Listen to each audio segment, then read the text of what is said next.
Hello, everybody. Welcome to another episode of NightMayr. Thank you to everybody for tuning in. Oh my gosh, we have such a wonderful guest here in studio tonight.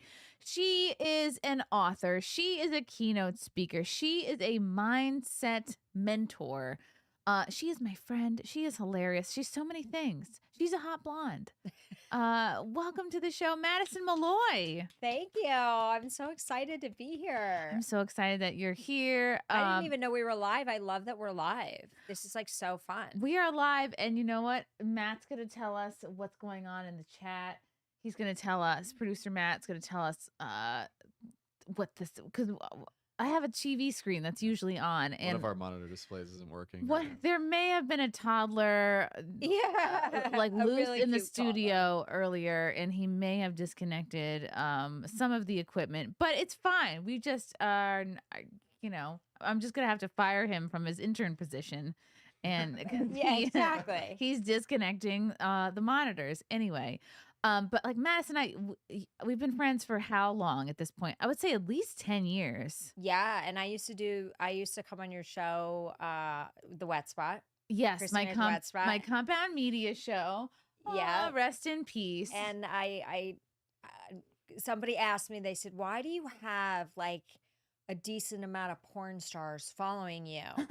Really? From the Chrissie Mayr show. And I said, they're very lovely people. It's easy to judge what they do, but when you actually get to know them, they're just really good people.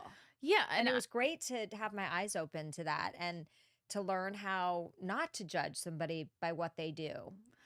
Yeah, I would say, gosh, like when I started that show, I wanted it to be kind of like an old school Howard Stern, like, oh, there's comedians, there's adult film stars. And like, I would say like, would I have adult film stars on this show? Like, probably not. It's maybe not as good of a fit. I mean, unless they're like, I wouldn't have them on just for that. It's like, I don't know. I just don't feel like, this is a different kind of show, really. Yeah. And, I just feel like Wet Spot was very much like a time and a place, and it made sense because it was New York City.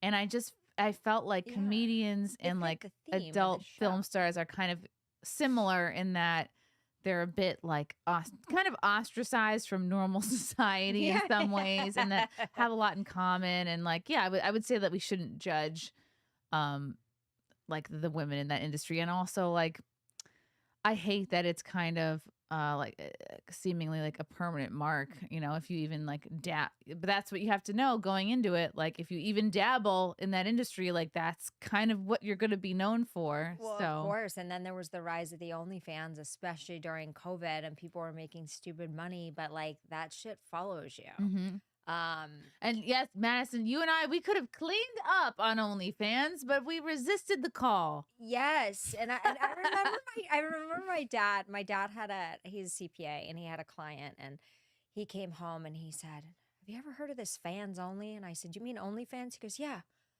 I can't give any names out, but like this woman made more than 2 of the anesthesiologists combined that I represent. And I'm like, what? And he was like, and he goes, and she's not like really attractive. I mean, she's way overweight. Maybe people are not interested in her face. Yeah. And I said, and he said he told me that she just does tasteful lingerie shoots. But and I go, of course, that's what she told her. And I said, so whatever she told you, you can add probably about $200,000 to that. You know what I mean? Because they're never going to give the actual, like there's, I'm sure some slippage there. But, I remember him and my mom kind of looking at me, and they're like, we're not like totally against it. I'm like, wow. But you like, hey, Madison, you could pick up another part-time job. Yeah. But I was just like, I think I would do foot pics for sure. I got to figure out how to do.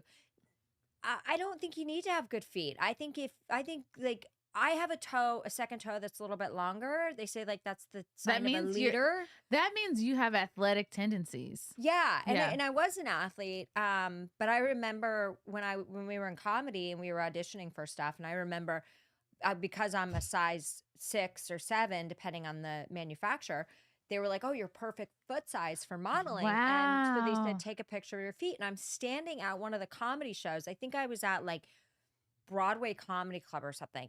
And it's summer and I'm in flip-flops and I snap a picture of my foot and send it to the casting director. And she was like, "Sorry, but your second toe is a little bit longer than your first, so therefore you don't qualify as a foot Oh model." my God. And so I just wrote her back, "Not a problem, totally understand." Did you write totally Yeah, I should have understand? Like written in that. all caps, toe. But I did write, just so you know, I have Thank you. I have like, That's what the applause button is for, Matt. I love Okay. it. Okay, we have a new soundboard too. I don't remember But which, I did- which one but it I was. did- Okay. Don't even- I did say, well, you know, if you're looking for any bra models, I've got a great set of fake tits. And she laughed. Never heard from her or again. hand models.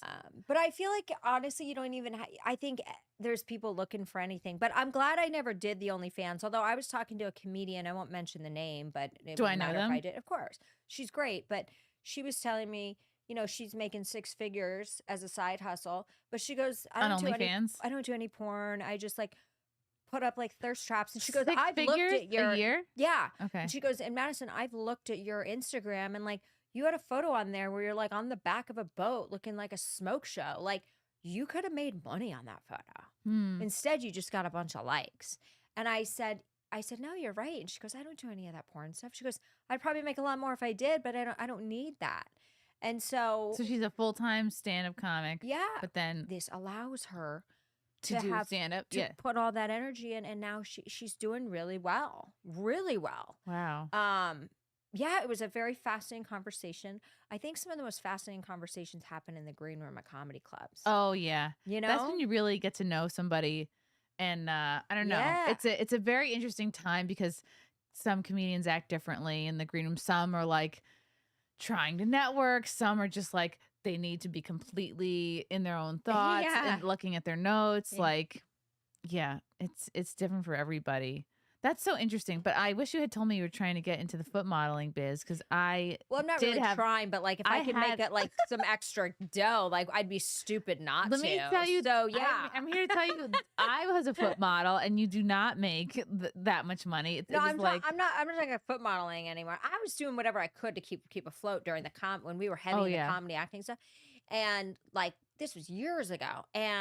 But I'm saying like the foot stuff. People are like, "I'm making $1,000 a month posting pictures of my feet, like 10 grand or plus a month." that's Like so posting pictures wild. of your feet. I'm like, that's the stupidest thing I've ever heard.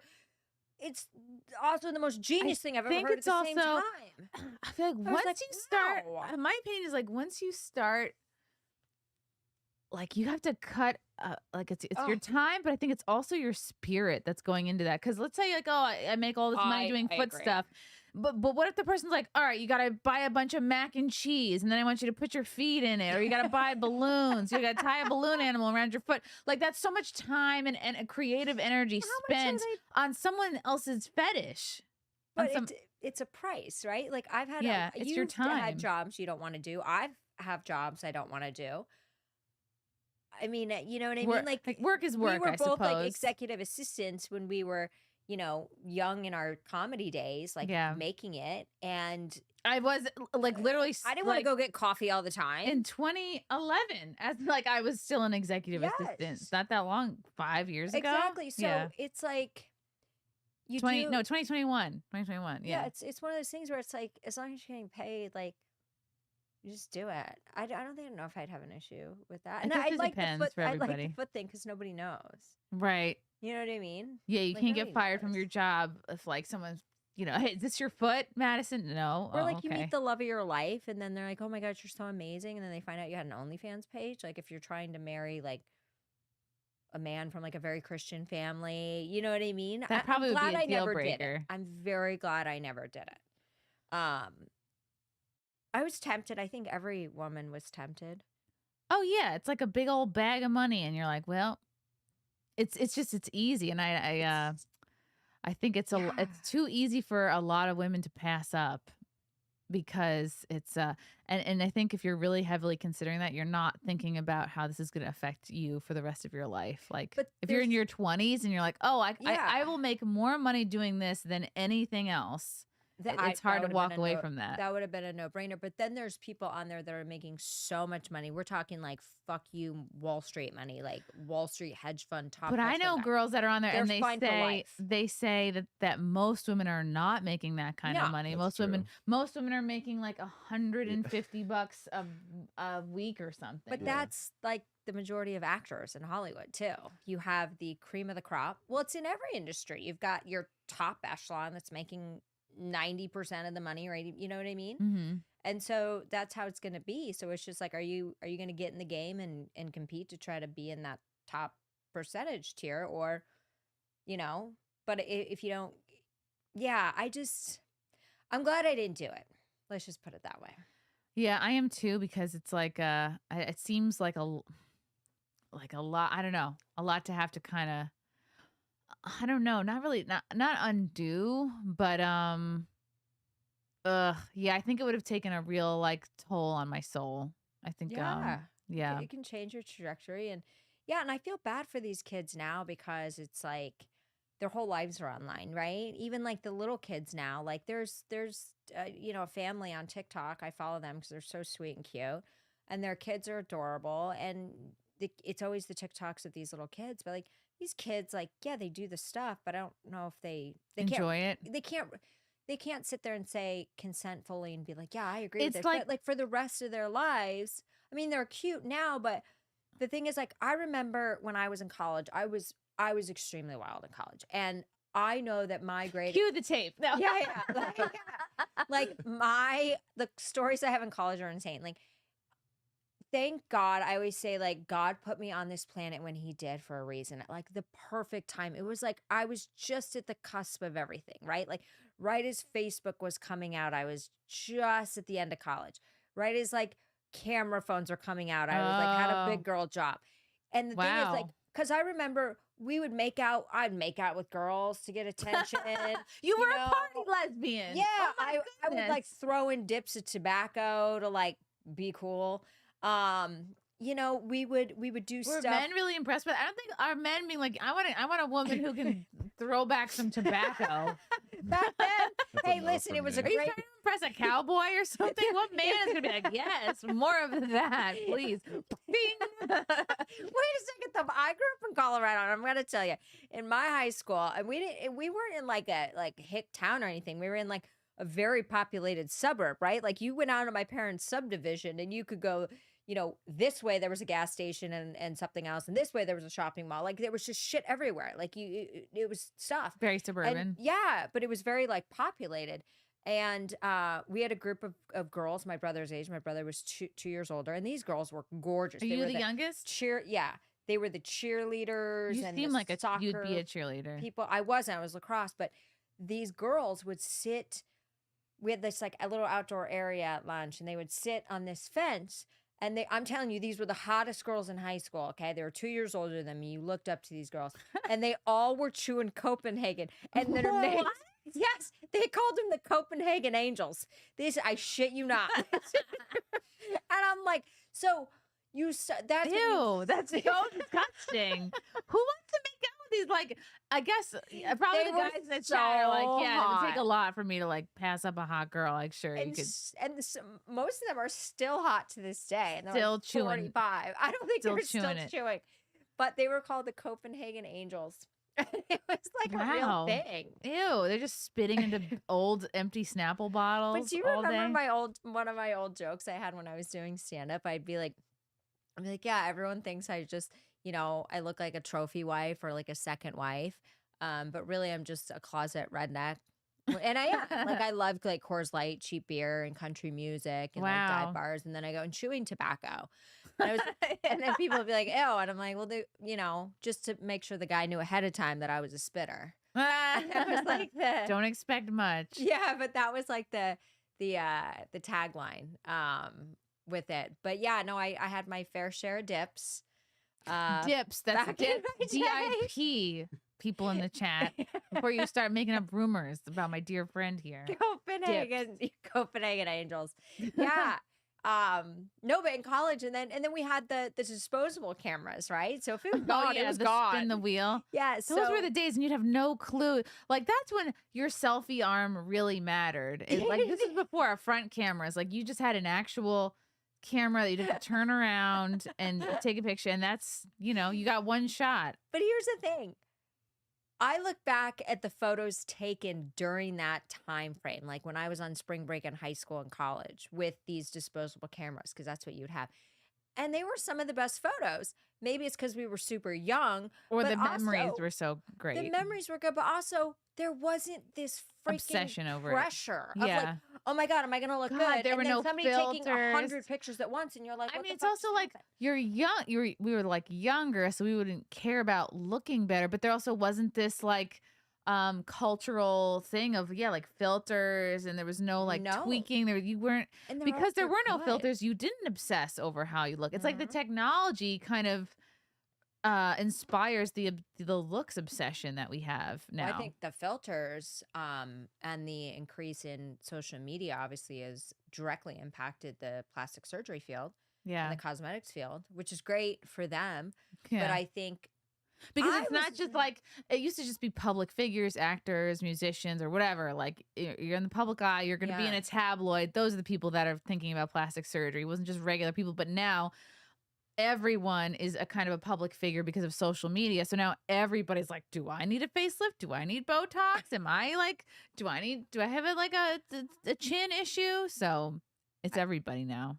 I know. And I'm trying to I was on the train up here, and there's a guy I follow on Instagram named Rob Dial. I think he's wonderful. Everyone should go Dial? like Okay. you dial a phone. Everyone should go and follow him. I do love his stuff. And he has a challenge, and I was like, I'm gonna do that challenge. And he said for 7 days. I'm out. Can't do anything. No, you're gonna want to do this. And and everyone that's listening should do this too, because it really impacted me to where I was like, holy, the fact that I'm bringing it up now, I'm like, I could be promoting my own channel, and I'm promoting this guy. No dip for But 7 it was days. so good. No, he said for 7 days, you don't say one critical thing about yourself What? or others. I'm out. 7 days. But the self part was really key, was really the thing Wow. I kind of, because I'm not really critical of others. I'll try it. Like whatever day but you're gonna do it, myself, I'll do it with starting you. tomorrow. Start tomorrow. Okay. So if I look in the mirror and I'm like, oh God, my under eyes look so tired, or I've got these, no more for 7 days. No more. I look fat. No more. My ass is flat. No more. I'm Just getting done. just done, like for 7 days. Wow. Because the thing is, like they say, also the more critical you are of yourself, the more critical or judgmental you are of yourself, the more judgmental you're going to be of others. So what if you have the thought? Just try to squelch the thought. Just don't Just verbalize it. Shift it. Okay. Like if you ever have like a scarcity thought, right? Like I don't have enough money, you switch it and be like, there's plenty of money. Show me how to. Or like, I you know can't what find my I underwear. can afford this. I can find this. Whatever it is, you just switch the thought, right? I like that. If it was like for me, a common thing is, oh my God, like I feel like I'm like getting more lines under my eyes. Like, oh, I look so old. Like it's gonna be like, gosh, these are such beautiful like etches of laughter and smile that I've had throughout the Ooh. year. So you would switch it to that, and you're like, wow, these are like all the moments I've laughed and all the moments I've been so happy. Yeah. You know? Because Chrissy and I were talking before the camera started rolling, and we were talking about aging and skincare and stuff like that. Yeah. I was like, I'd rather not participate in the aging process. But the thing is, we talked about our grandparents specifically, and I'm sure a lot of people can relate to this, where our grandparents were not obsessed over their looks. They were not losing their shit even because they talk had, about it. No. It wasn't even a thing. They were old and wrinkly, but I got to tell you, they were so happy. Mm-hmm. And they weren't sitting there tugging on their face in the mirror and They were tugging on something else. But like they weren't at their, with their friends talking about what damn procedures they're gonna have, or that their husband would leave them because they just got old together. Yeah. And they were happy, and they were laughing, and they were having fun, and they were enjoying it. And the thing is, and I told you what I said to Chrissy before we started, is I said, you know what? I think we've become so obsessed with aging and with trying to chase youth that we forget to live. You know what I That's mean? wisdom. Let's put that on the wisdom wall, Matt. Like It's that, so true. and I catch myself with that, and it's like, God, we're so obsessed with something, and we look at, but you got to look at those grandparents of that generation. You know, They didn't have social media. 1920s to their yes. And What would they my grandma? If my grandma had a Twitter account, it probably would be like hilarious and racist. She'd probably be tweeting out like, didn't eat anything all day, had a bar of chocolate, passed out. The EMTs came to the house. I flirted with all of them. It was a great day. Yeah, exactly. Well, it was just, or like she would have tweeted out like, I met a new friend at church today. He's black but nice. Yeah, I would retweet that. That was their culture. Yeah, you know what I mean. So it was a different time, but yes, but like I think it is the filters and the constant bombardment of people looking good, and the thing is, we're all you have to do, think about it, and I'm guilty of it, and I try not to do it, but sometimes I do. All you have to do is literally open up like Instagram, take a reel, a selfie of whatever it is. The fucking thing pops up. All you got to do is swipe left once, and you got a fucking filter on your face. That's like unbelievable. Right. You know, I don't believe in like the whole doctoring stuff. When people take my photo and doctor my face, I'm like, fuck you. I just don't have the time or the patience or the upkeep. But it's like just I'm not one as thing. Yeah, That's the danger of it. I never filter any photos just because I'm like, then you're setting such a precedent for yourself. Now, if you slip, if you put out an unfiltered one, then people can go, oh, this is how she really looks. I'd so much rather. Oh, right. Wasn't that like a well-known moment? I'd so much rather get the comments, which I do get. People go, they meet you in person. They go, wow, you look so much better in person than you do online. I get that weirdly often. Yes. I'd rather have that than someone meet you and go, oh God, and then she's been filtering up a storm or something. But it's maybe agree. It's laziness, or maybe it's just like I don't have time to always be in the Facetune. I have friends who have done they are more so the girls that do OnlyFans, and they are like, before you post anything, they got to filter themselves, and then they'll be nice and they'll filter you too. And then I look at that, I go, oh, wow, that's what I could look like. I remember this one girl posted a photo. I ran into her at a Fashion Week party, and I hadn't seen her in years, and she posted this, and she looks fabulous. I mean, she's got gobble some money, so she could afford anything, but she is looking pristine these days. And she always looked good, but now she's looking extra good. And Extra I'm like, preserved. yeah, almost like, am I a lesbian? That good. Yeah. And I'm not. And she posts the picture, and I was like, damn. And it was hilarious because when I looked at the picture, I said, she blew my fucking lips up. She tweaked out my lips. Wait, my boobs are bigger. Wait a minute. Are these things, are these I think she suggestions? slimmed my jaw a little bit and a little bit more of a tan. And I thought to myself, well, thanks, but like I thought it looked good going into that party. My friend showed me on crazy. My friend that uses Facetune. It's like the filters are called different names, and so like the filter will do multiple things to your face, and then it's fascinating. There's so many of them. Like one will make you look kind of, I don't know, more Hispanic. One will make you look like it's weird. Like each filter does sets of different things to your face. It's Wait, wild. so can you get canceled for like blackface filter? I would love that. Why doesn't that exist? Well, I mean, you said Hispanic face. Yeah, it's kind of leaning towards that. Just double and triple and quadruple it up. Yeah, it's like leap, but I don't have that app. I'm not gonna do that app. The only thing I'll do is like, okay, I'll maybe soften it up with like a Paris filter, but that doesn't change like your. I'm talking about the filters on Instagram are nothing compared to like the Facetune filters. I don't touch it. Which actually change how your face. They like zhuzh up your eyes. They put makeup on you. They really change a lot. Whereas like a color filter, like the Instagram color filters that's just like, you could be sepia. You could be more just brighter. Yeah, that's all I do. But like, no, the Facetune, I won't even download the app because I said, you know what? Because like you can make I remember the one camera feature I always loved, and they've had it on all the iPhones, was and sometimes it worked and sometimes it looked real weird, was the red eye feature, right? You could tap the red eye, and the red eye only came because when the flash went off, people were looking at the flash. If you looked like just to the side of the flash, you won't get the red eye. But sometimes people would be like, oh, I want to make my eyes, the whites of my That's eyes more like a whiter. Photoshop thing than a filter thing. Right. But here's the thing. You don't need that whitening shit anymore. The Lumify eye drops, have you used this shit? This podcast is sponsored by Lumify. I'm telling you. I got these drops from my sister-in-law for my birthday. They make your eyes what a weird birthday gift. What a weird, what do you get for the woman who has it all? Make your eyes whiter. Can I put it in other places to whiten up other parts? But I'm telling you, she goes, because you're always taking pictures, you're always in front of the camera.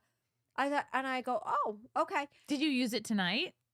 I forgot tonight, but when I remember, I will. And I'm telling you, it's like, oh my God, my eyes will just. I wonder like, what it's doing to your eyes to make that happen. But They're glowing. Yeah. I mean, it's amazing.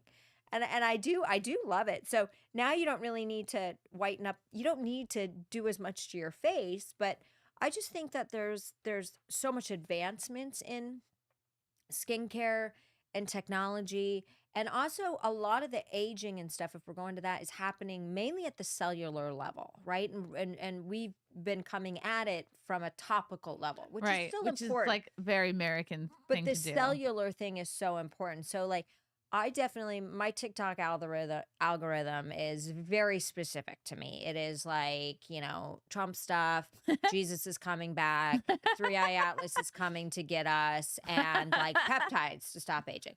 So that's my thing. So my TikTok's pretty positive. Prayer overall. and peptides. So, I definitely think strength training is so vital and key, but you have to get 1 gram of protein per pound of weight. So it's a lot, I thought it was half your body weight. Eat that in protein. Half your body weight is drink that in water in ounces. Oh God, I'm behind. Yeah, so you're behind. Okay, so here's the thing. It is I don't weigh a lot. I'm like 110 pounds. So, but 110 Humble grams brag. of protein is still a lot. So I found this thing called amino acids, and I got it like 2 days ago. You can take it on an empty stomach. You can take 5 of these tablets. So you can take it in the morning. It doesn't break your fast if you're doing a fast. Can you snort them? Probably not, but maybe. I guess you could snort anything if it grinds down to a powder. But it's the equivalent of 29 grams of protein. And it gives your body all the amino acids protein that pills. you need. Right. So what I'm starting to do now is I will start with the amino acids. I'll do my creatine and like my colostrum and the greens thing, mix that up, and my electrolyte water, and then before coffee, and then get the coffee, and then in the coffee I'll throw in protein, collagen protein, so I get another 18 grams of protein, and then I'll have these. Make it taste gross. No, though? it tastes like nothing. They're just clumps. Nothing. It just mixes up, melts. The frog fuel is another thing this is all TikTok, and it's amazing. I mean, it's made me healthier and less rich at the same time. But I feel great. The frog fuel, it's these little packets. It's liquid protein, so it's like 15 grams of protein. So if you think about it, you're like, wow, 29, 15. You don't want to consume it all at once, right? Because it takes time for your body to break it back down. I don't know, but like I think it makes a big difference. But if you can get that protein, because here's the thing, when you hear the term, when people go on like Ozempic or they lose a ton of weight, or you hear the term like Ozempic face, or like you see old ladies that are it gets all gaunt and like ugh. Most of that is flappy. Okay, rapid weight loss, but a lot of it is the sagging, creping skin is the lack of protein, because people don't get enough protein. So if you don't want to get starving themselves, right? If you don't want to get Ozempic ass, which is like a flat ass, is what they call it, the protein is really, really important. But yeah, I think that's kind of like changing the game. I love this podcast because we're like on everything from like anti-aging, but the cellular level, that's where I was going with that. It's about what you're putting in. Most of the aging, I think we're gonna find obviously is happening at the cellular level and in the gut, and like doing these things will naturally make you feel better, which I think we're gonna get to a point like everything, almost like we got with the Democratic Party, where it went so extreme that people started to flip back and say enough is enough. The pendulum can only swing so far before it starts to go, okay, something's Back to not right sort of here. common sense stuff. And I think that happens with everything. So we're gonna get to this like filtration, plastic surgery crap where it's like bam, and then it's gonna start to bounce back. And more of the focus is gonna be like, hey, how do I feel? Maybe I feel that I need to go and cut my dick off or my face up or whatever it is I'm getting because something's not working inside on the cellular level. So this is why I feel like shit or I look like shit. I think that's where we're going, but we also have advancements to where I don't know. I have a vision for the world that, or maybe myself, that like we're gonna start loving and accepting each other for who we are and you know what I mean? Like I would love love that ourselves for who we are. I just think that like But all the industries who make so much money off of all the plastic surgery, off of the trans medical industry, like I don't even all that I don't support. I mean, but, like how yeah, I mean, like how are we gonna make them stop being greedy and like kind of glamorizing all this stuff? well, you're not. Here's the thing: is like it's like if somebody's gonna buy something, you can sell it. You can sell a blade of grass if you wanted to, right? There's always going to be, if somebody's willing to buy it, there's a market. What I'm just saying is I think that either there's going to be less invasiveness or there'll be more advancements. Like I have fake tits, right? Like I'm going to get another set of fake tits one day. I am definitely would do a facelift one day, but wait, what did your friend say to you? Oh my God, I had a plastic surgeon friend who's been on my podcast next to Madison. And I said to him, you know, do I need a facelift? And he said, no, sweetheart, but you're going to need to call me in 10 years. And I said, 10 years? But he also said the younger you get it, the better it is. What? It says the person who's selling the facelift. Yeah, but I also am like, I think in 10 years, we're going to see drastic improvements in this to where they'll be less invasive, less bruising, less swelling. He goes, no, you're absolutely right. It seems so scary to me because they literally have to cut your face and they're then like repositioning underneath your face. They take move your And then muscles up? That they seems have like to. a lot. They have to, or else it's not going to look normal. You know what I mean? They have to pull. So here's the thing too, but like. So they're moving your cheek muscles. What else are they moving? I don't. You'd have to bring on a plastic surgeon for that. That I'm not sure. But if it makes you feel better, I am all for it and I support it 100%. I'm just saying, I think we shouldn't feel pressured because maybe I'm saying this from a point where I'm like, I feel this pressure myself. And, you know, I'm 43. I haven't found the love of my life. Oh, thank you. I have not found the love of my life yet. And I haven't given up on love. I know that God has somebody for me and I am stepping in that faith and following his plan. But you do get self-conscious of it to where you're like, oh God, do people think I'm old now? The love of your life would not want you to get a facelift. No.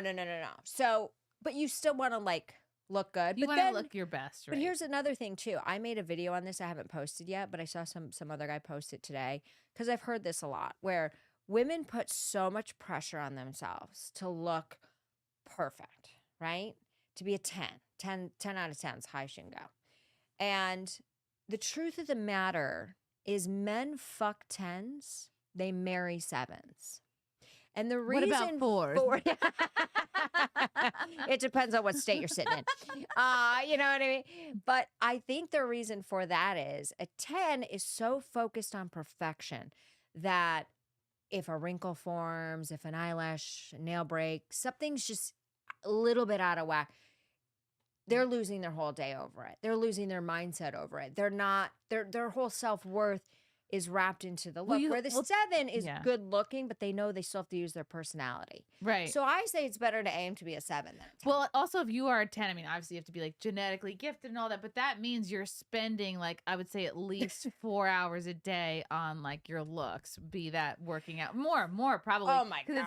It's what you're eating. It's gym time. It's an hour on your hair every day or whatever it is. It's your makeup. It's like, so that's like, whereas if you want a family or a husband or like, you know, some other like work in your life that's meaningful, that's going to take up a certain amount of hours. And I learned that after having a kid. I'm like, oh, if I'm happy if I can just get a couple of showers in every week. Yeah. Like, that's a good deal. I'm just like, oh wow, I brushed my hair this week. Everything's great. But I think the truth of the matter is like when it comes down to it, being your authentic self and letting go of that perfection because it doesn't exist and being happy is what's more attractive. And I think than trying to be like this 10 out of 10. And getting back to our grandparents, it's more like your life was what you did, who you served, like be that your husband, your family, God, your community. It was like in what you did rather than like simply how you looked. And I saw that guy again. I'm going to quote this guy again. I really do like this guy, Rob. He had another, his stuff is unbelievable. And we talk about the same stuff and we kind of do the same thing, but sometimes he just blows me away and I have to quote him and give credit where credit's due. Is Rob Dial single? No. He's happily married with beautiful family. Dang. But he said, if your self-worth is wrapped up in how you look, you will be unhappy the rest of your life because you will age inevitably. Things will not look the same. Things will start to sag. And if your whole self-worth is tied up in how you look, it's going to be a very, very sad, difficult life. Mm-hmm. So make sure your self-worth is who you are, how you make people feel, the impact and value you have on the world, not your looks. And it hit me so hard because I feel that so many women, especially, their whole worth is wrapped into how they look. But it's also a feedback mechanism. Like that's how they've gotten the most positive validation is from their looks and not necessarily like the world has told them that how you look is more important than what you do and who you serve and the work, like your work. So what are you going to pour more of your time in? That which gives you the most positive, validation, reassurance. But I think it's part of us as a society waking up is like, when you're on your deathbed, like I always love this exercise where I say, picture yourself on your deathbed and what are the 5 things you regret? And whatever those are, well, good. That's what you need to get the fuck up and do. Because now you have time. I should have gotten that facelift. No. But I'm saying, I think on your deathbed, you're not going to be like, I wish I spent more money on Botox or I wish I spent more money on my makeup. Like, no, you're going to be like, I wish I didn't put so much fucking pressure on myself to look good and instead just fucking had fun and lived and got old. And it's like, here's the thing is, we all want to look younger, but the thing is, just look good for your age. Yeah. And I'm trying to embrace this myself. I'm like, I'm allowed to have wrinkles under my eyes. Just look better than everybody else your age. Just look, I would say, just look better than everyone else you went to high school with. And that's a meaningful goal. But I think the person that I would admire the most at the high school reunion is not the person that looks the best. It'd be the person that's the happiest. Yeah. That's the person that everyone is going to be like, shit, where did I go wrong? It's not the hottest girl in the room because that hottest girl in the room or hottest guy could be miserable. Right. True. The happiest person, and I'm thinking of one particular girl from my high school that I see on Facebook all the time. She was always such a happy person. Very, very close to Christ, just very sweet. And I still look at her posts today, and she's always been beautiful. She's always beautiful, but lots of crow's feet, lots of under eye wrinkles. But she still looks beautiful, and she's aged naturally. But the thing that stands out to me the most when I see her is the happiness in her eyes and just the love she pours into her soul and her children. And it's like I would look at her pictures 10 times more than I would some supermodel. Because that happiness, that's something you can't buy. That's something you can't paint on with a brush. That's something she mirror. Built rather than, and that's or she's embodied it. I think it's her. I think she's so at a point where she's like, God gave me this beautiful life and made me who I am. I don't need to go and change it. He's been there guiding me. So there's a balance. There's definitely a balance. There's.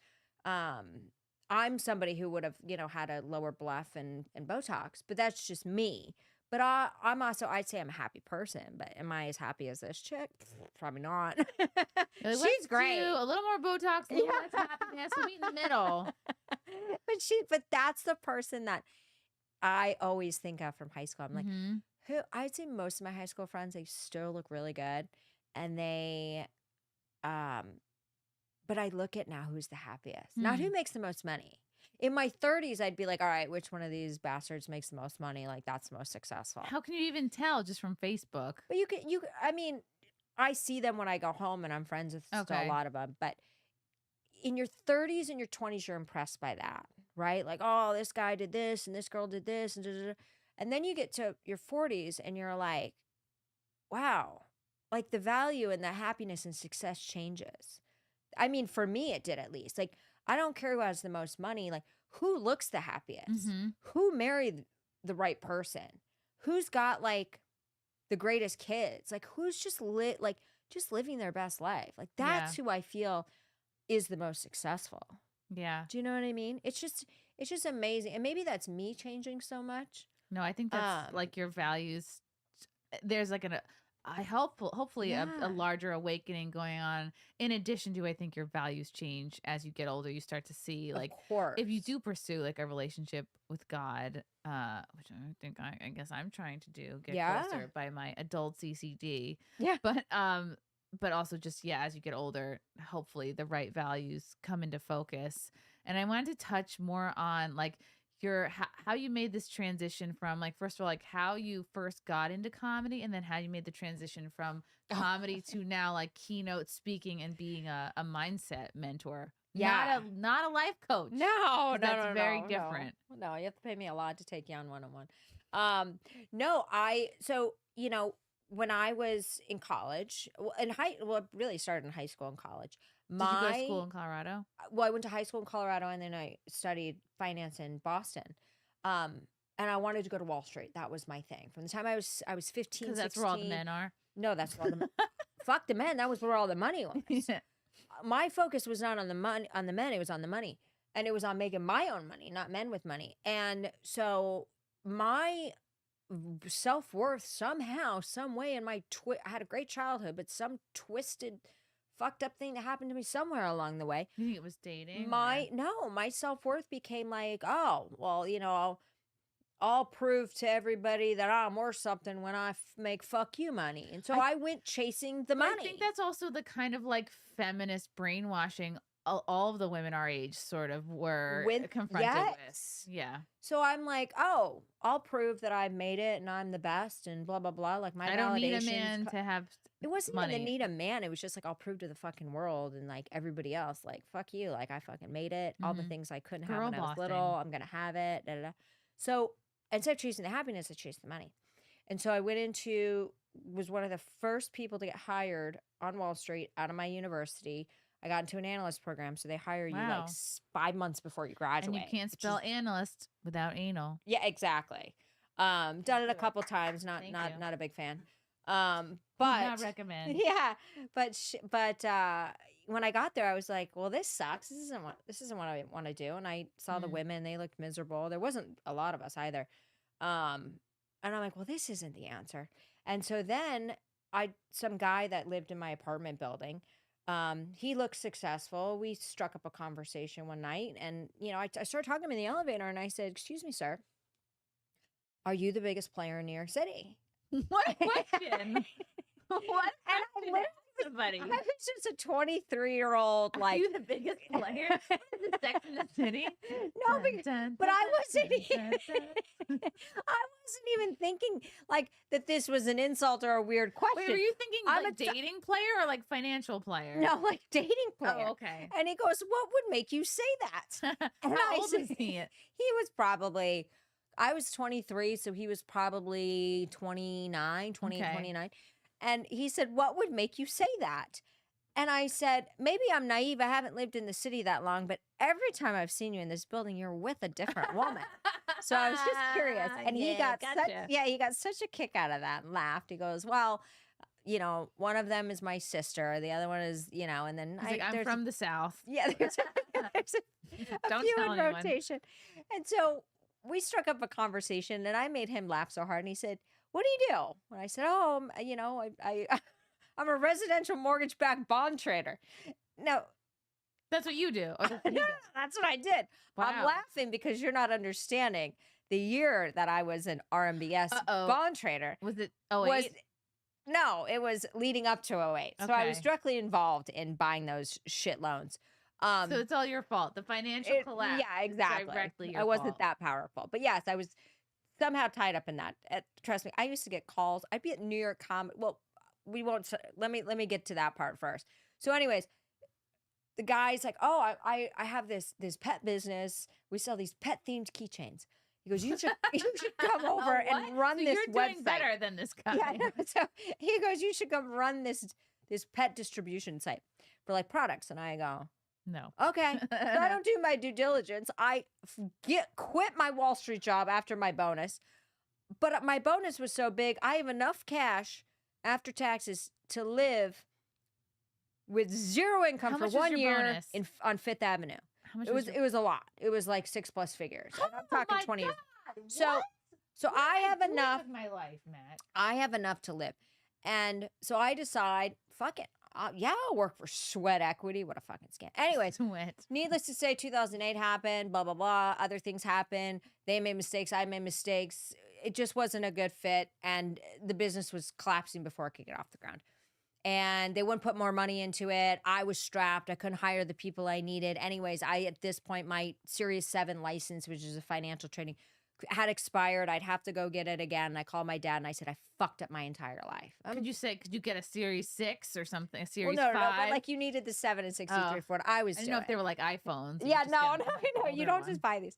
So he said, I think you're too focused on the money. I think that you've been chasing the wrong thing. If you could do anything you wanted to do and money wasn't an issue, like didn't matter, the money was Wow. coming no matter what would you do? I want to know what you would And do. you said OnlyFans. Right, exactly. And I said, I'd swing my ass around a pole. No, I said, I would travel the world and make people laugh. And he said, well, Aw. that's a stand-up comedian. I said, I can't be a comedian. He goes, what? You technically could, you said you hit rock bottom technically, which I don't think you have. But That's where so many comedians should- live, is at rock bottom. yeah, I go, you should try it. And so I was like, okay. So every time I would talk to him, he'd say, did you go to an open mic? Did you go to an open mic? Wow. So your dad actually encouraged this. Yes. And so I finally went to an open mic, and you know what it's like when you first get on stage. It is an addiction that you're like, fuck, and it's like in you. And so I'm like, okay, this is it. Like, I'm doing this, and little did I know what a difficult road was up ahead of me, right? I didn't suffer from like depression and anxiety and fucking lack of money and all that bullshit that came with being an artist. I wasn't an artist, right? So now I'm in this thing that I feel like you're born somewhat with it, and I'm loving it, and I'm around these people. So what and year did you start? 2010. Wow. I think I started like either 2010 or 2011. I can't Yeah, because we remember. were around like the same time. Yeah. And I remember like, you would start to get wins, and then it's like I'd run out of money. I was running out of money. Then I made the mistake of like selling out my 401k to live on. And then I was like, okay, then taking shit job, not getting paid, then going into temping just to survive, to make it work. And everyone's like, no, don't give up. It takes forever. And I kept They go, it takes 10 years to be right? an overnight success.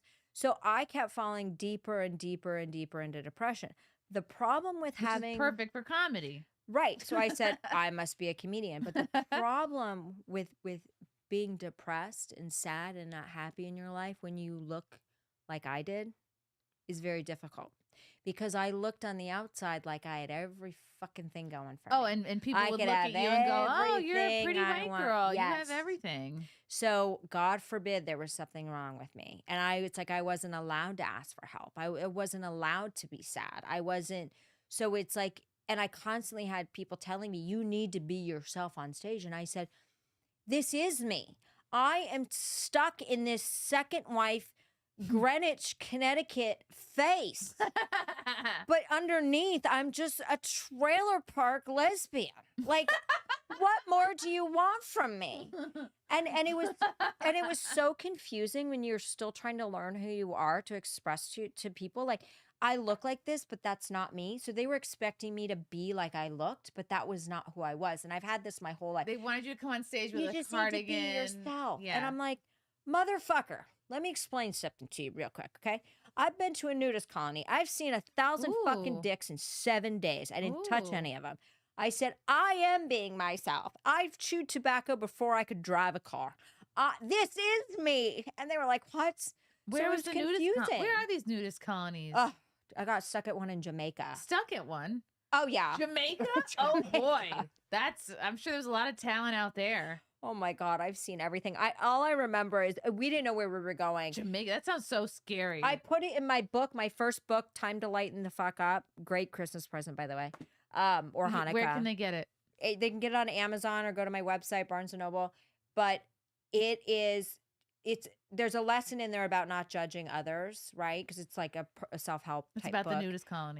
But it was about the nudist colony, all the lessons I learned, because we were unexpectedly trapped there. We Black went on don't crack. Was yeah, that a lesson. Yeah, it was like a discounted spring break trip. The thing to get the discount was you couldn't know where you were going until you landed in a third world country. And I said, "Fuck, that sounds great. Sign me up." I didn't know I'd end up at like a fucking swingers fuck fest. Oh my God! So wait, they sold you like what, like a secret mystery vacation? Yeah.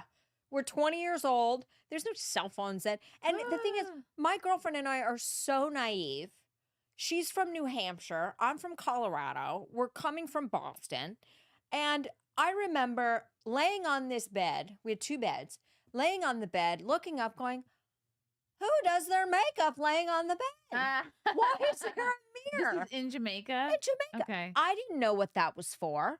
And like, I had no idea. And then like, I didn't know what a limp dick looked like. I mean, all the dicks I saw before I was 20, they worked. Oh, you know what I mean? Like a dick then, they just, attractive. Yeah. right? Like, you know what I mean? Like, they just don't, I've never seen a limp dick. A lot of uncircumcised dick that looks like anteaters, dicks that look like they could house a Navajo tribe. I've seen it all. Wow, I literally saw tribe. 1,000 dicks, and I saw so many sexual positions live. And like, wow. and it's So like, you were people are more like, did like- you watch? I'm like, well, some was like a train wreck. You were a She was- bystander? You were not an active No, participant? we were 20. We had boyfriends. We were just like, oh, you and know, the boyfriends were okay with you guys going to this? there was no cell phones. Oh. This was 2003. You left your cell phone. It wasn't going to work. You left your cell phone in the drawer of your dorm room at college. Wow. Because it wasn't going to work. It was a fucking flip phone.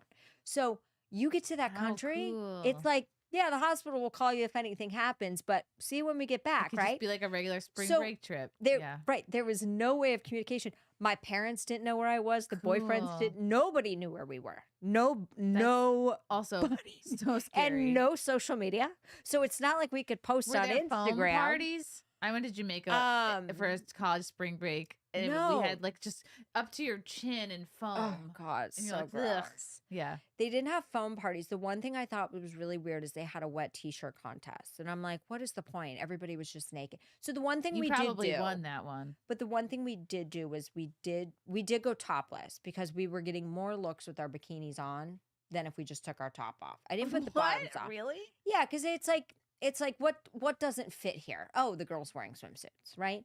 So you got less looks Oh, when you wow. popped off the top. Plus, I had little baby, mosquito bite bees. Like I didn't have my tit job then, but the one thing though that I wrote about that in the book, and I do love this, and I tell everyone to put it on their bucket list, is if you have never been down a water park sized water slide, butt naked, you have to do it. That's gonna hurt. Aren't there No. little like no, marks? Aren't there little?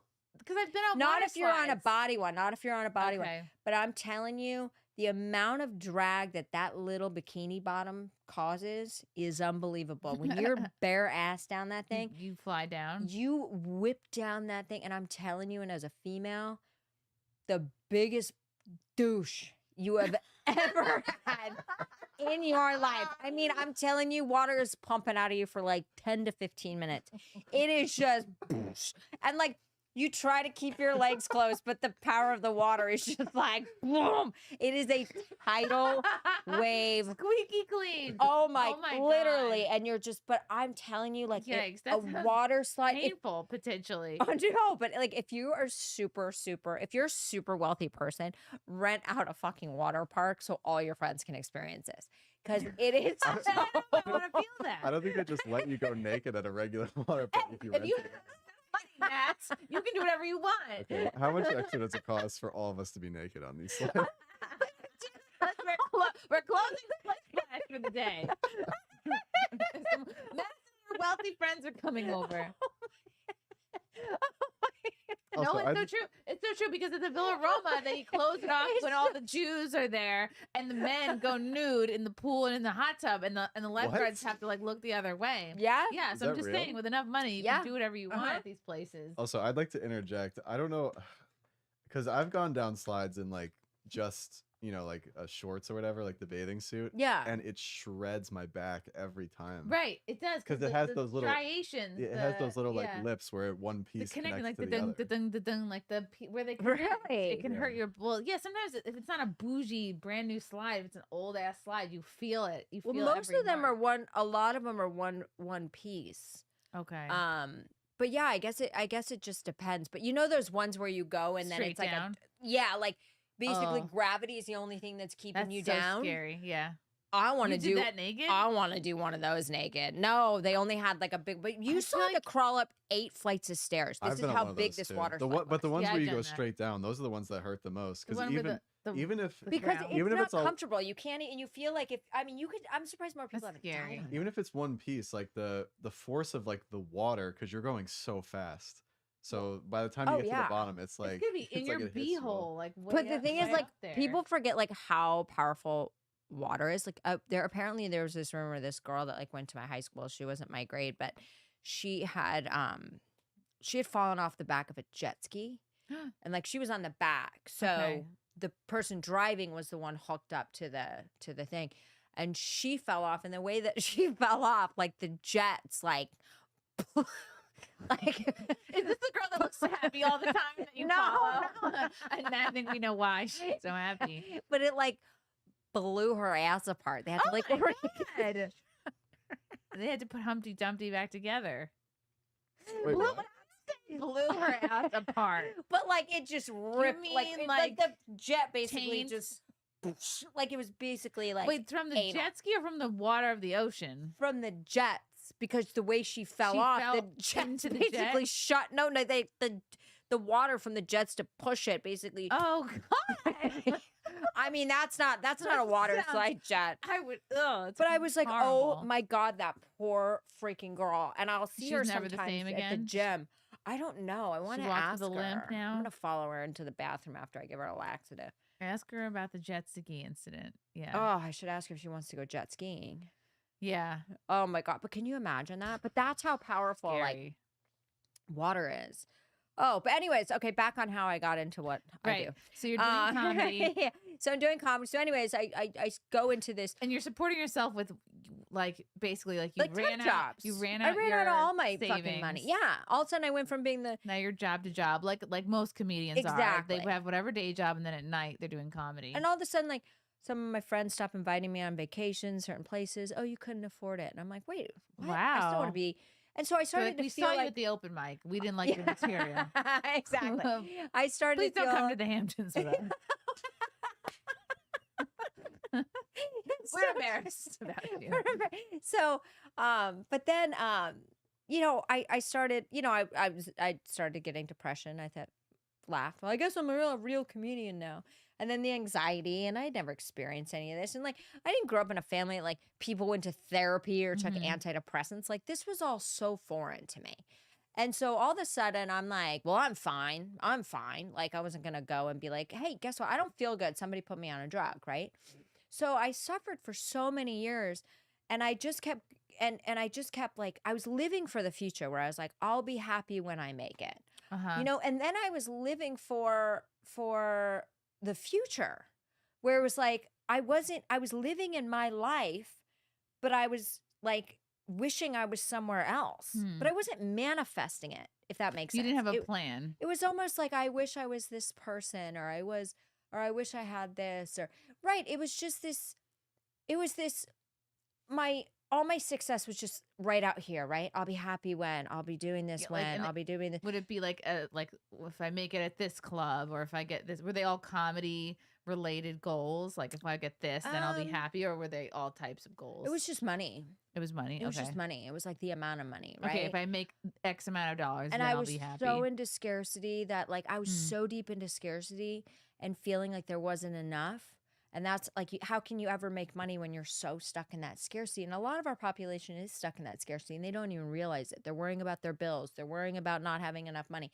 And so I would be up at night and I had to start taking sleeping aids. I was taking like Z-Quills just to stop those thoughts at night and just falling deeper into depression and you know, not being able to get out of this. And all of a sudden then it got so bad I was like, I'd worry about when I got successful that everyone would take the money. Hmm. And it was this horrible like mind fuck that I was doing to myself. And of course, like I couldn't afford therapy at the time. And I remember sitting in my bed and grabbing my phone and Googling painless ways to die. Hmm. And at that moment, and I looked, And I told you to I go looked, to Canada. yeah, yeah. I looked and I thought, this is fucking rock bottom. This has to be rock bottom. Like the fact that I even spent 15 minutes looking for this means that I was actively wanting to end my life. And And this was what year into comedy? that was oh my God. I feel like this might have been 2016. And that's when you knew you 9 were a years real ago. stand-up comedian. Yeah, exactly, right? And I remember praying to God that night and I said, there's got to be a way out.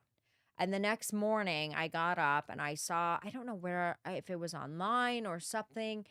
Social media wasn't as in our face every day as it is today. So you weren't waking up and going to Facebook or Instagram all the Mhm. time. You were waking up doing something else. And there was something about like a mindset thing. And no, it wasn't a mindset thing. It was a Joel Osteen book that my mother had gotten me for Christmas and said, you really need to read this. And of course, it went where all the other books went, just down below my night shelf, collecting dust. And for some reason, it had kind of like fallen out and was just on the floor facing me. And I read the back of it and I said, you know, maybe I should read this. And it was all about like asking for God and your thoughts and everything. And then that's when I went on a deep dive and I was like, I've got to rewire my entire mind. Like I have Wow. somehow fucked up my mind so badly from all these thoughts that I'm thinking on repeat, that I'm not enough, that I'll never be good enough if I don't have money, that I'm a piece of shit if my bank account's low, or I'm worth more if I'm this. My self-worth's tied into my money, my looks, whatever it is. I said, how did I get so broken? How did this happen? Do you think any of that came from how you were raised or messages you got from like parents growing up? No, I think, that always has an impact. I would say I had a positive childhood. I know that my dad's parents were, even though they became rich, but even though they weren't necessarily rich, they saved like crazy and invested. And so they were decently well off. But they did, and I loved them dearly, but they were part of a different generation. You know, what do we call it? Let's just call them the racist generation because they didn't even know they were racist, right? The silent generation. Not the boomers. The boomers' parents. The silence. Yes. So the depression generation. Yeah. So I think it was just I saw that they looked at people that had a lot of money like they were way above them. They did. Okay. And I think that was just a generational thing, to be honest. And I said, if I want to be fully loved by them, and I adopted this thinking myself, I need to become super rich. And it was so important that I impressed my grandparents. And at one point I told my dad to lie to them about my grades. And my grades were fine. I wasn't straight A's, but I wasn't that far off either.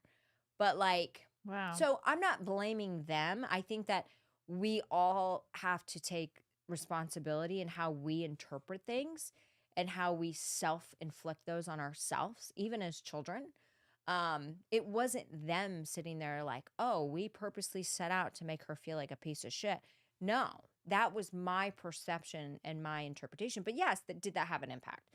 But as a kid, you don't have control over you like the don't. messaging you get from your parents and grandparents. You Like don't. it's not all your fault. Like No, and I think it's every parent, and you're a parent now. It's like they're doing the best they can, right. but they're still a human, Right. and humans are inherently meant to fuck up and make mistakes. So Mhm. you're going to make your own mistakes with your son. You're going to do the best you can, and you're going to improve upon what your parents did. But it's just the Right. same thing.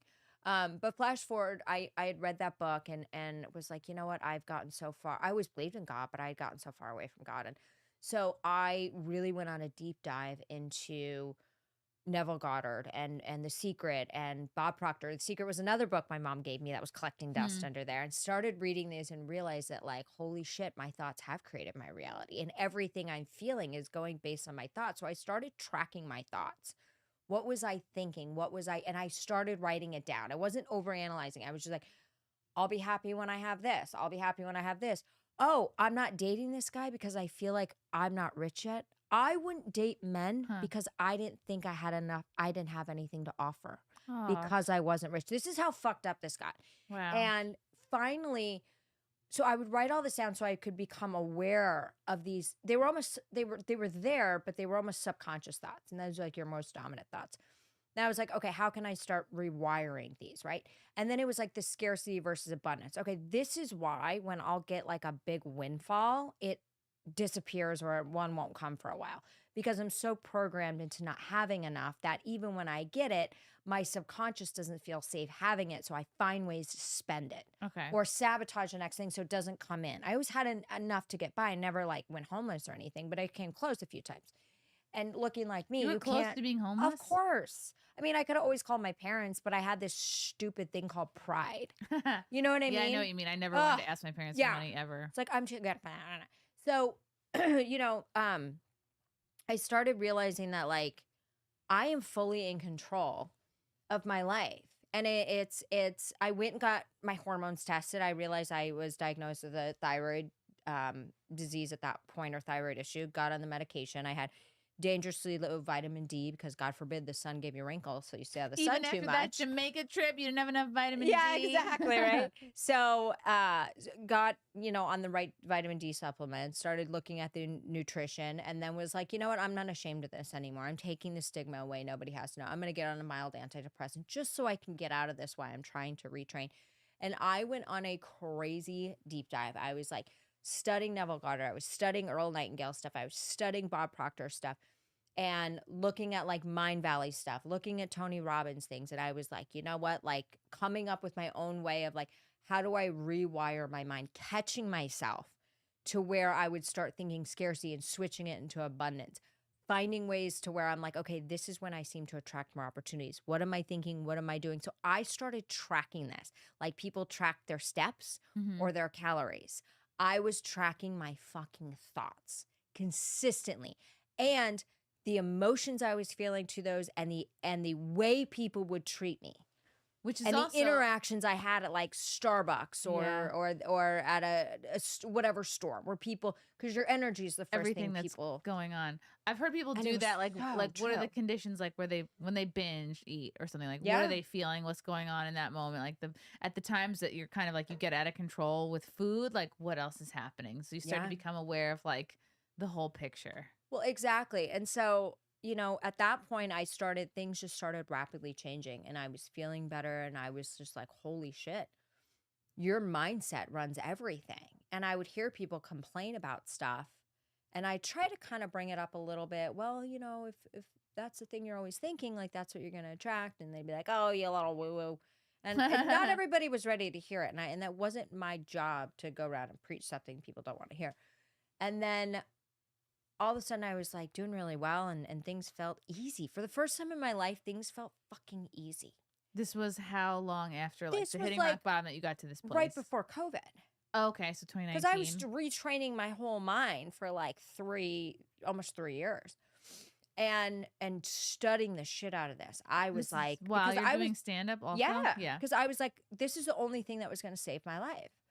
And I I love my parents, and it's for me, taking myself out is the easy way out, and what it would do to them. And I said, no, I'm going to fight this, and I'm not going to do it through therapy. And the reason I'm not against therapy, but what I can tell you why therapy didn't work for me.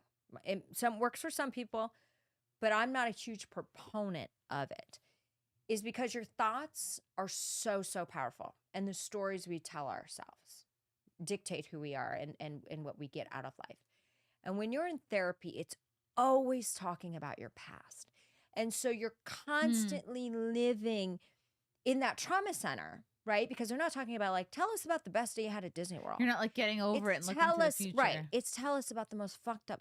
So you're constantly going back there. And yes, it can help. But like I say, I tell people sometimes when I work with them, because fast forward, I wrote this book because I said, you know what, if I can get the fuck out of my own way and I can uncomplicate life, I've got to write something that's funny, relatable, and people can do it. And that was the reason and the inspiration for Time to Lighten the F Up. So that's how we got to that. After this happened, and this is an easy, like a beach read. It's so fun, and all the read this in a week. Yes, I talk about the douche, the great douche in Jamaica. The douche. But it is. But that was the thing, and then that led to me meeting a gentleman, and being recruited to go over and work for, believe it or not, Bob Proctor's personal development company. And here I was. This was a guy's material that changed my life and saved my life. And that I was able to take his teachings and then in develop my own. And now I'm being trusted with them to go out to, they coach people globally all over the world. Wow. And so now I would be on the phone with people from Dubai, from Pakistan, from Iran. You'd be scamming them. And not Send me $80,000. Exactly. Right. And being able to change their lives. But one of the things they would I would tell them, they'd be like, some of the stories are very sad, especially in these very third world countries, especially in like some of these a lot of Sharia law, shitting in the streets. Well, no, Sharia law type, Iran and Pakistan. They would tell me some story, and I would tell them, I said, listen, I'm not a medical professional. Women. Oh, I'm not a medical professional. Your laws are very different. They're like, I need help finding my clitoris, Madison. Yeah, no, they weren't calling me for that. No, I wasn't a sex off this morning, and I just can't find it. No, they wanted to create abundance. They wanted to create a better life for themselves. And so they would turn to the Proctor Gallagher agency, which was Bob Proctor's company, and I was one of the coaches. And, I always told them, and they would tell me their sob story, and I said, listen, I'm not a therapist. I am not medically licensed to help you with those issues. So I'm going to stop you right there. And I said, and I'm also not a proponent of reliving the past. I want today, our conversation is going to be, where are we at right at this moment? Right at this moment, you're on a Zoom with me, who's sitting in America, and you have taken the courage to change your life. We're going to talk about and only obsess over what we want to get out of life, not what we don't have, but what we're what's the news story we're writing. And it was amazing to help those people. Some people you were very restricted. The money couldn't get out of the country. Uganda was one of those countries. You can't get any money out of Uganda. Holy crap. So at one point I talked to my friend Erin, and I said, they can't pay us. I said, but this woman needs help. Let's just coach her for free. Because sometimes you just do that. She literally had the money, but she couldn't get the money out. So, because they have all these restrictions and stuff. But it was so fun to be able to have that experience of this guy that changed my life based on like his teachings, and then developing my own and realizing that our thoughts are so fucking powerful. Our words that we say shape who we are. Our subconscious thing. And then that's why, like, I haven't found the love of my life, but sometimes I'll catch myself or I'll make a joke like, oh, better get some more Botox. Haven't found my guy yet, But the truth of the matter is, like, no, there's abundance of money. There's abundance of men. There's an abundance of love, and you have to be love. And also, the love of your life would not need that from you. Would not want you to get those things. And also I had a guy on my podcast next to Madison recently. His name is Chad Whitman. The episode's already aired. I would would suggest everybody go back and listen to it. He's somebody who was a former sports company executive and had a total breakdown. Was also had contemplated suicide and completely. Did he go down a water slide naked too? No. He didn't. He didn't do that. But he talks about the masculine and the feminine energy and how we fell into such a trap of trying to compete with men when we're not the same, and the feminist movement went a little too far. And I mean, I don't want to say I'm a victim of it because I don't use that fucking word, but did it impact me? Of course. Several generations of women have been impacted. I don't know if I'd be 43 and childless and single, but or maybe that was God's plan for me. I don't know, but I'm not losing sleep in it. I'm trusting in the plan. I've frozen my eggs. So if it's meant to be, but I'm also open to adoption. But I think that the point of it is especially in New York, we're so hardened to survive and we can't thrive. New York's so hard to thrive because you're just trying to survive because it's so expensive and toxic and just I'm looking to move. And but I think plus with the Zoran, I mean, a lot of people don't even get me started. You don't want a government run grocery store? You don't want a bread line? No. I gotta tell you, you could meet a man in the bread line. Listen, I gotta tell you, there was a girl that told me, she goes, I'm actually kind of excited. Like, I've got a kid and childcare is super expensive. Yes, childcare is expensive. What does she think's going to happen? Well, she thinks childcare is going to be free because, as we said. So I said to her, I go, you realize that daycare is going to turn into like the DMV. Like, are you really going to drop your kid off at a government? You might as well drop your kid off at the DMV. Ugh. And she was like, huh? And I'm like, this is what so anyways, to not get on that, I forgot what I was even talking about. So anyways, he talks about just like the softening of everything. But yeah, that's how I've got into that. And I love comedy. I'll still do it, but I knew that I could make more of an impact based on the shit that I've been through and how I was able to change my life through changing my entire mindset. And, how I've realized that no matter how many vision boards I had that I made before New Year's, is a very common time that people do them, right? And you'd have these pretty stupid pictures on a board and you look at the board. And a lot of times nothing would happen. And the reason it wouldn't happen is because you can't sit there and say, I am a millionaire, I am hot, I am this, I am that, if you don't believe it. And if you don't embody the person that has it. Don't act like somebody who like has what you want, right? Yes, you have to show up as that person. A person like have the habits of somebody. A person that's super rich has 0 name brands on them. You have no idea who makes these clothes, but they walk into a room and they're not bothered by anything. They're just confident. They're happy. They're relaxed because they don't need anything. That's the true identity of a rich person. You know what I mean? So if that's what you're trying to do, like, how would you walk into a room of business people if you made $10 million a year? Probably pretty fucking different than you would if you were only making 100 or 90 or 50. You'd have really nice shoes. No, but not I'd be like, look, everyone. Yeah. But you know what I mean? So that was like my journey from comedy to the keynote. And I do like the keynote because I feel like I can make more of an impact, but I love comedy. So I still have a filthy side to me. Mm-hmm. So I like that I can do both, and that's why when I have so much more fun doing comedy now, because I do this and I'm doing keynote speaking and you have to be so sometimes buttoned up and the jokes can't do this. So when I'm here, guys, this is my fucking release zone. We are going to say anything we can. I said, honestly, it's been so long since I've had a dick in any of my orifices. I am, you know what I mean? Because it's like you finally get that. So it's such a gift and a blessing to have both sides of those and have the connections now and the contacts to be able to have the ability to do that. And I think just counting your gratitude and your blessings, which led me to one of the other products I developed after I left the Proctor agency and went on my own, was a gratitude and growth journal. And this is a great thing to pick up for a Christmas gift because every day I just you just write down the It's affirmations. like, yeah, you So track your yeah, it thoughts. says I am so happy and grateful now that, and whatever you're trying to manifest. So, but you have to really feel, and it'll tell you the instructions. So Like I would feel say, that you for have that. example, like if I were to do this, I'd be like, okay, list 10 things you are grateful for today. Cultivating gratitude helps you shift your focus to the positive aspects of your life and boosts your overall well-being. I'd be like, I'm grateful for my friendship with Madison. I'm grateful for producer Yay. Matt. I'm grateful for all the equipment that works in here. And even I'm grateful for some of the equipment that doesn't work.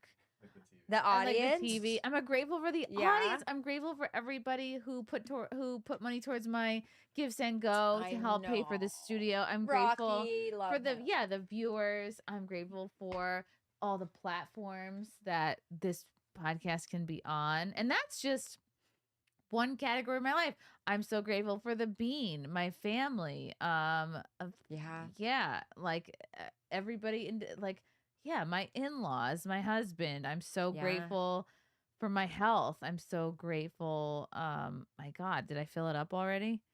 Yeah. But do you see how easy that For is? like warm hot showers, even at Running water, running water is amazing. a car. I mean, there's so much car to that be works. grateful for. Yeah. And we're always focused on what we don't have, but we have to also focus on all the gifts that we do have, Mhm. you know? And then the other page is daily affirmations. So it would say after the phrase, I'm so happy and grateful now that, fill in your affirmation. In the present tense, it could be like, so you want to act like you have what you want. So I would say, And embody that feeling. I'm so happy and grateful now that I've lost all the baby weight. I haven't yet. But you have to, but that But you need, that was for the audience, but we dropped that saying now. So but you feel as if you're getting, no, it's not. I'm going to act like somebody who But it's not is, the drop the baby weight. I think a better one is I am so happy and grateful now that I'm feeling healthier and stronger than Ooh. ever. That's such a better thing because when we Instead of- focus on like, I'm losing weight. No, you want to Right. be strong and healthy. What about now that I can fit into pants again? That button. Is that okay to say? Yeah, that's funny, but it could still have a negative tone to Pants it. with a zipper. I would just say strong and okay, healthy. I'm going to say strong and healthy. Yeah. I am so happy and grateful now that Jordan Peterson is coming on my podcast. Exactly. Okay. I'm so happy and grateful now that I have hired a new clipper. How about I am so happy and grateful now that I got invited to Madison Malloy's wedding? Yes, I'm so happy and grateful now that because of Madison's appearance on my podcast, we have auctioned off a date Madison. Wait, we Win a date actually with are going to Madison. do that. We because wanna I am know- single, we are going to do that because we want to give back during the holidays. I think it's important to give back to a charity, and I want to give back to a mental health charity. Are you that charity? No. It's for my new tit job. No, The charity's called Madison's Holes. exactly. Are you that charity? No, I would donate it to a mental health charity because I know what it's like to struggle. Pick a hole and it can Yeah. be yours. Yeah, so we can auction off a date, but you guys really. So how are we To going the to do men in the this? chat, we want to You're know. gonna Well, I have can't see to. the chat, but Because we need to Matt run will it. have to We need tell to us. run it. We need to run a charity thing. But yeah, I am single, and I would love to get back to charity and maybe meet Ready to somebody mingle. nice. So should I do like a little promo thing and then I you can would do the say video of it? describe what you kind of want in a man, and then if those Okay. men are in the chat right now, they can. let Maddie us is like, know. oh my god, this hasn't started blowing up. Like, are they like, what the fuck is going on? No.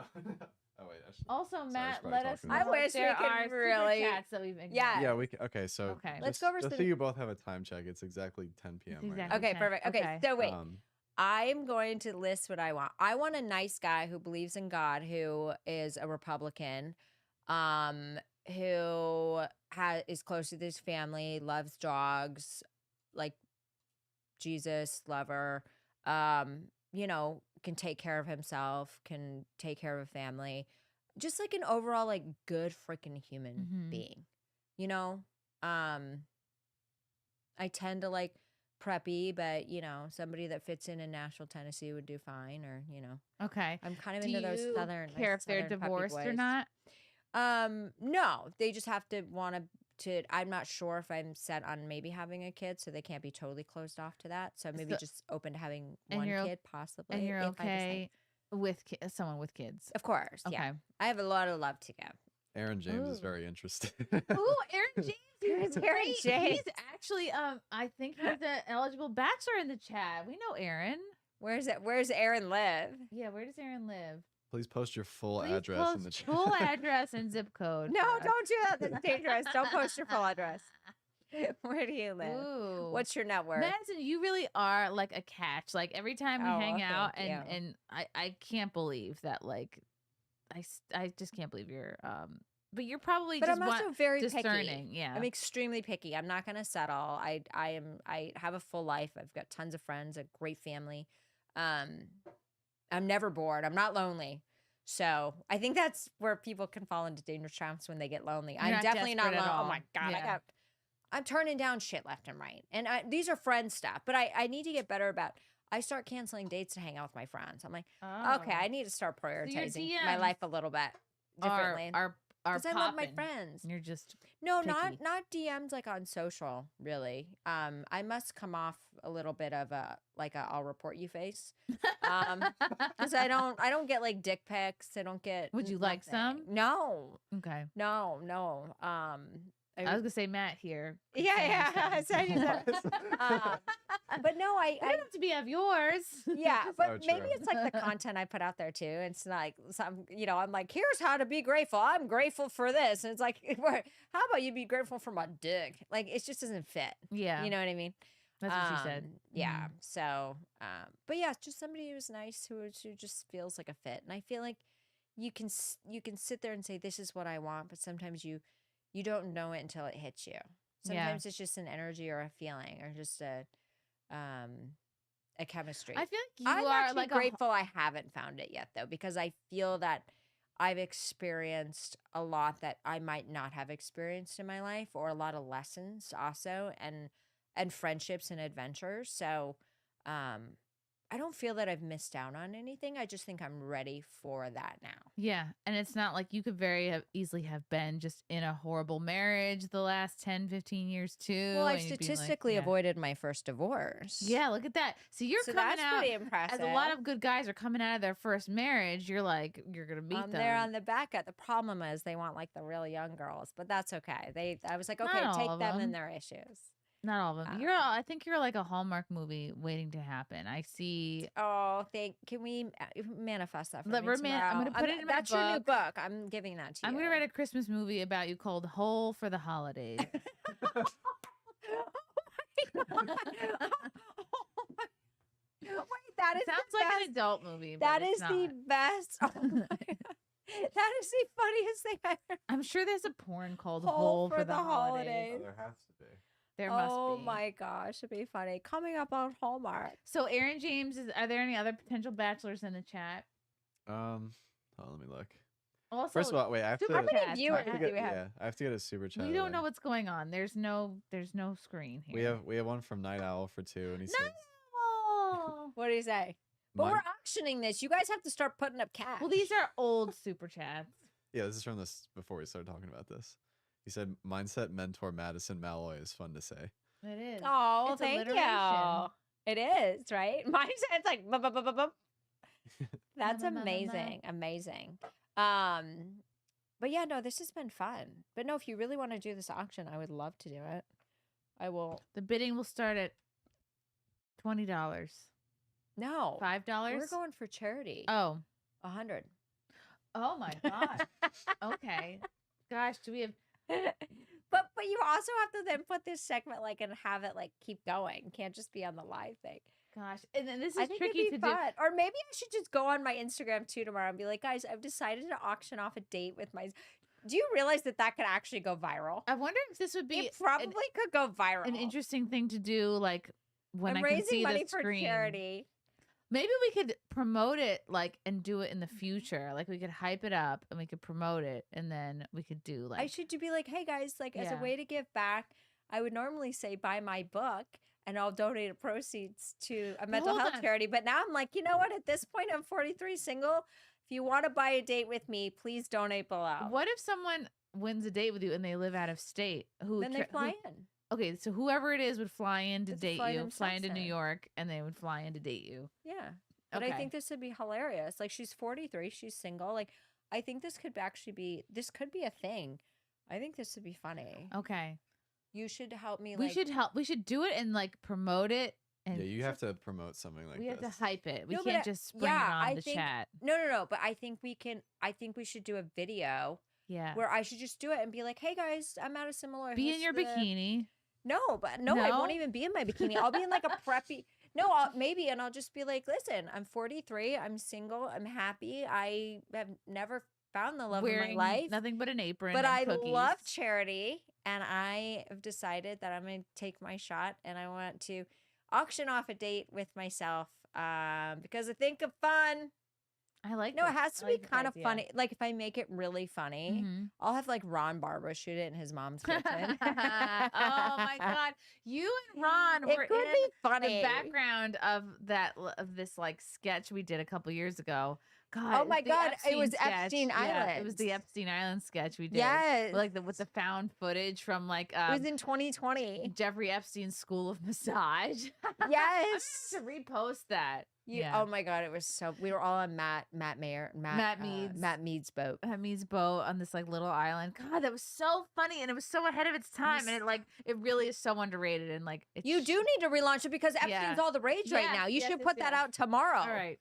No, you have to. This is very timely because it's all they just released the files. Yep. So it's all it's gonna be topical again. Oh my God, yes, you have to. Okay, what other super chats are there, Matt? Flashback. That's all for now. You guys. Well, then I get to go night. All right, you guys. Everybody follow Madison. Yes, grab a copy of my book for sure. Time to Lighten the F Up. I also have children's books, coloring books. I have adult books and children's coloring books. And the children's coloring books, I've got them for 4 to 8, 9 to 14, and 15 to 21. And they are daily affirmations that you color in. As they're coloring them in, they're a positive affirmation that they repeat as they color. So I am strong. I am brave. I am abundant. If the older ones will be, I am successful. I can do anything I want. So I can do my homework. I can do my homework without AI. Exactly. They're constantly reprogramming. So you start these habits at a very young age. So check those out. If you go to MadisonMalloy.com, you go to the books tab, all the books, journals, coloring books, everything will be under there. There's more exciting stuff that I'm working on. So when that comes out, I'll come back on and we'll chat again. I love that. And this was so fun. You're mostly on Instagram. Are you on Twitter and Facebook too? Yeah, I'm on all, but like Instagram, follow me. That's when I'm most active at Real Madison Malloy. TikTok at Real Madison Malloy. On X at Madison Malloy. And Facebook, you can just find Madison Malloy. And if you go to my website, madisonmalloy.com, there'll be a pop-up where you can sign up for my newsletter. I send weekly Motivational Monday emails that can kind of help kick your week off with. I'm going to sign up for that. Yes. And then Thursdays, my self-help, not self-help, it's like self-improvement to help make you happier, healthier, and wealthier next to Madison, drops every Thursday with new episodes. So check that out too. I love it. And we'll have to plan an auction. Yes, you got to come on. on. Date auction thing. We got to do a date auction, and then you need to come on next to Madison. Okay. I'm excited. Guys, thank you for watching. Thank you so much, everybody. We have a Thank last you, minute Madison, super for coming chat. in. Oh, wait, there's another super chat? 499 from Goodnight Mister. What's up, good night, mister? Oh, what do you say? He says, me and Aaron are competing for you. JK, I'm knocking his competition for my boy. Ooh. Oh my God. And we've met the night mister. He is quite the nice guy, quite the specimen. Yeah, actually could be a contender. Okay. I like it. I like it. Wow. Okay. Giving us a lot to work with here. Thank you guys for watching. Subscribe to Madison. Listen to her podcast Next to Madison. Buy her book, Time to Lighten the F Up, on Amazon and on Barnes & Noble. Buy her cool gratitude and growth journal if you want to start tracking your thoughts and become more self-aware. Great for starting the new year, because we're starting to talk about New Year's goals. And if you want to date her, follow her on the socials. And I don't know. We'll make this happen. Yes. Thank you guys for watching, and we'll see everybody next time. Bye. Bye.